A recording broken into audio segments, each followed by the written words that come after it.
everybody, it's Kai from BodyCandy. On today's episode of The Tea, we'll be speaking about piercing risks.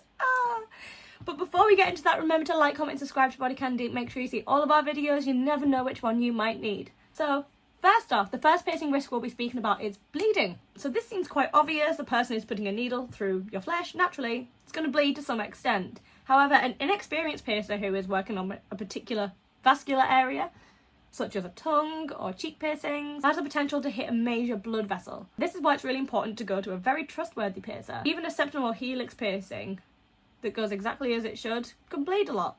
You should be prepared for that possibility. This is not to scare you, you just need to be aware. Second of all, we've got swelling, which I think if you've had piercings before, you know this is going to be a given. But if you haven't, swelling for a new piercing can range from barely noticeable to extremely noticeable.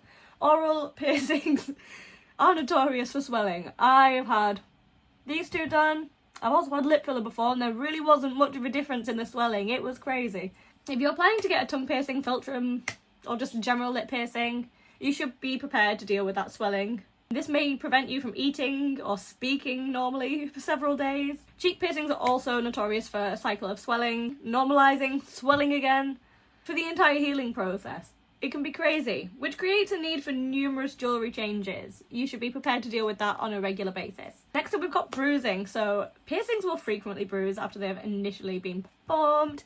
People may not tell you beforehand is that piercings near the eyes, eyebrow, nasal bridge, anti-eyebrow can leave you with a black eye or two. This is normal but can be a little bit unsightly, so if you're planning on going to an event where lots of pictures will be taken, maybe get the eyebrow piercing afterwards, not before. So next up, we've got scarring. So all piercings will scar, it's just a matter of degree. A healthy piercing that is simply retired will still leave some kind of scarring behind.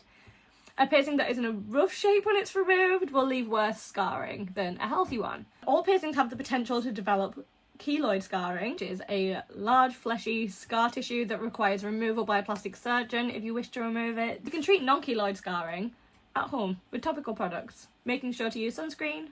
While it can reduce the visibility of the scar, it will still be there. Migration and rejection. So this is where things have gone really wrong for your piercing, unfortunately. So migration is when your body has pushed the jewellery out of its proper position. For example, if your tragus piercing is 3 millimeters away from where it is pierced, it is migrated. Rejection is when your body has to begin pushing the piercing entirely out of your body, not just moving it around. If you can see a lot more of the barbell part of your belly ring, for example, if the skin is pulling away from the jewellery, or you can actually see the jewellery through your skin, the piercing is rejecting. So rejection requires that you remove the jewellery entirely and let that piercing heal. Migration requires getting it checked by a quality piercer, who will then probably remove the jewellery still to prevent further migration and a nastier scar. The longer you let this process go on, the worse the scar will be, quite simply.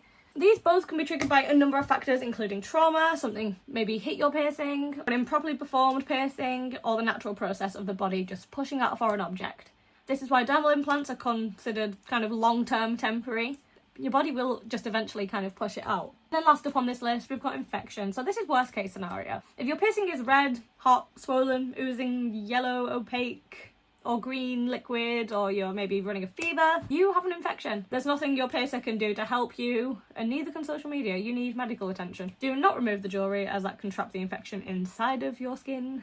Go to a doctor and get treated, and this is especially vital if the piercing is near your eyes or mouth. But any piercing at all should be seen by your doctor. Don't go to your piercer. So I hope this video helped, has educated you kind of on the risks of getting pierced. But I don't want it to put you off. These are just things that you need to know. And the more you know, the more you can do about it if something bad happens. So thank you so much for watching. And if you did enjoy this video, please consider liking, commenting, and subscribing to BodyCandy. I will see you on the next one. Goodbye.